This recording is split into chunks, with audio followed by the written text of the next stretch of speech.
بر مردمی به ناموس سخن حیف است، بر مردمی به ننگ سخن حیف است، بر مردمی دیوس سخن حیف است، سخن حیف است، سخن حیف است. هم خیلی از شعر هست برادر عزیز. سلام علیکم و رحمت الله. میدونین صادق خال میخونش کی میخونش نمیدونم راستی.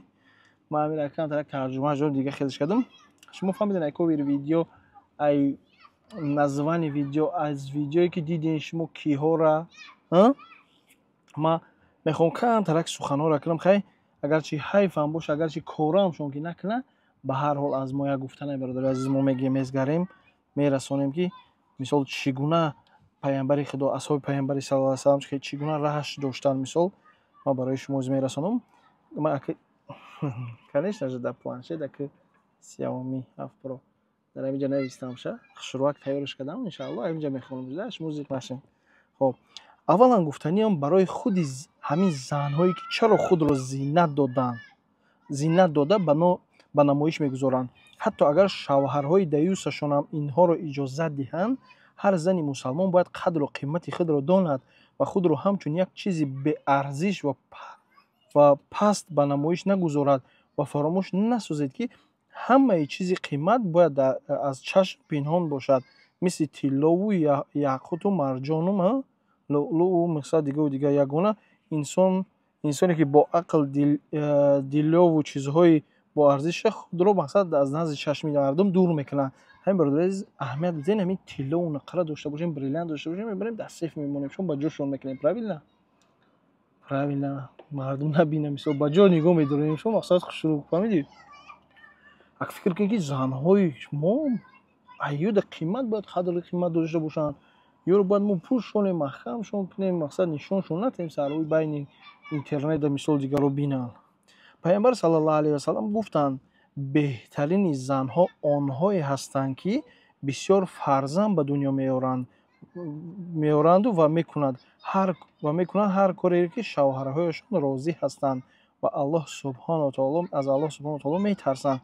نیاکنیده و بدترین زنها باشد آنهایی هستند که غرور و تکبری دارند و زیبایی خود را به نمایش میگذارند و آنها منافقند و داخل جنت نمیشوند. ببینید که پیامبر صلی الله علیه و سلم اینها را بدترین زن گفتند. روایت میشود در سنن کبرا و اینچنین بیهقی در جلد 7 صفحه 82. این همین زنهایی که شما دیدین اول ویدیودا اگه نگاه کنید نه تنها ایودا помимо ایو با هستند دیگراش هم مثال دیگراش هم هستن شما میدونین و یا کیان چیان یادم داخل دارم میزول فهمیدی اینجوری پیامبر صلی الله علیه و سلم گفتند نپرسید مرا از سه گروه زنهایی که آنها به اندازه زنهای پست هستند که حتی نسبتشون از من چیزی نپرسید که یکی از آنها زنهایی هستند که خود رو به نمایش میگذارد.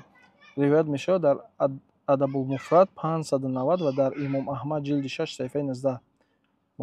این چنین پیامبر صلی الله علیه و سلم فرمودند هر زنی که اسلام را قبول کرد یعنی مسلمان هست پس باید خود را به نمایش نگذارد مثل زمان جاهلیت. مسند امام احمد جلد 2 صفحه 196 حدیث 6850 با دلیل فکت شفته هستم برادر عزیز. ما که هم یاد یادم نیست ما ذکر نیستیم مقصد با همین خاطر می نویسم برایش مهم درباره این مردهای دیوس باشد گفتنی هم که رشک رو باید از الله و رسولش و از صحابگانش یاد گیرن. انا گوش کنین مردهای دیوس. از مغیره ابن شعبه روایت می شود که سعد ابن عبیده گفت اگر هر مردی که در بر همسرم بینم سرش رو با شمشیر تیز از تنش جدا میکنم. و پیامبر صلی الله علیه و آله این رو شنید و گفت آیا رشک سعد شما رو حیران کرد؟ پرسید. ولی به الله قسم من از این دیده زیادتر رشک دارم و الله از من دیده. روایت صحیح مسلم. الله از من دیده گفت پیامبر صلی الله علیه و آله. و یکی از سنت الهی همین هست که حتی زنها رو نامهایشون رو در قرآن نگرفت و جز حضرت مریم که اون هم حکمت دارد. حضرت علی روز دید که شمع سوخته ایستاده است گفت شمع را خاموش کنید تا سایه فاطمه من نتابد. سبحان الله حتی در این چیزهای در یک چیزهای رشد داشتن که آدم وقتی از میفهمه حیران میشه.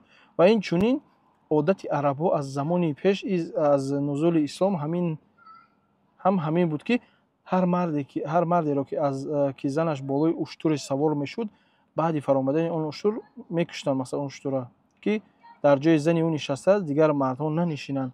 ҳатто мушрикони Макка рашк доштанд нисбати занҳояшон, аммо марди мусалмони ҳозира бошад мисли мушрикони ҳамон замон рашк надоранд. Субҳаналлоҳ. Бинед, Абдуллоҳ ибни Умар разияллоҳу анҳу ривоят мекунад, пайғамбар саллаллоҳу алайҳи васалам фармуданд, се гурӯҳ дохили ҷаннат намешаванд. Гуфтанд, якум касе ки падару модарро нофармонӣ мекунад, дуюм зане ки худро ташбеҳ ба мард мекунад, худро монанди мард мекунад, сеюм марди даюс. Даюс чӣ гуна? имом Заҳабӣ мегӯяд, касе ки аҳамият наметиҳад ки занҳош, оилааш чӣ гуна рафтор мекунанд бо мардҳои бегона ва парво надорад. Даюс касе аст ки рашк надорад ба зану духтару апо хоҳараш. ривоят мешавад дар Насоӣ ва Ибни Ҳаҷар ва Ҳайтамидам ва Шайх Албонӣ ҳадиси саҳеҳ гуфтагӣ барояд. ва инчунин Аллоҳ дар Қуръон дар сураи Аҳзоб ояти 33 мефармояд, бародари азиз: ва дар хонаҳоятон бимонед ва мисли замони ҷоҳилият худро ҷилва надиҳед, яъне ба намоиш нагузоред. фаҳмидед? ҳатто Аллоҳ манъ кардааст бе узр берун баромадани зана, вале ин мардҳои даюс дар интернет дар байни садҳо ҳазорҳо одамҳо намоиш метавонанд занҳошона. аз баъзе ба ном мардҳои ҳозирада ҳайвоное ҳастанд ки ба синни ягон занаша меравад, ҳаррас мекунад сурат. ин мардҳои ҳозира дар пеши чашмшон занҳошон қати ягон мард даст ба даст гашта иста бошанд, ягон гуфту гапо парвояам надорад. бародари азиз, фикр мекунам ки чизе буд фаҳмидин, чизе нафаҳмидин бинависед дар комментария ва видеоро поделиться кунед, ҳам хеле одамо дар ки мисол роӣ кунед, бинам чуна чӣ гунаанд. мисол аз Аллоҳ паноҳ талаб мекунем. шумо дидем ки пайғамбар чӣ гуфта, чӣ вай кардагия нисбати мардҳои даюс ва занҳое ки худшон дар интернет мемонанд.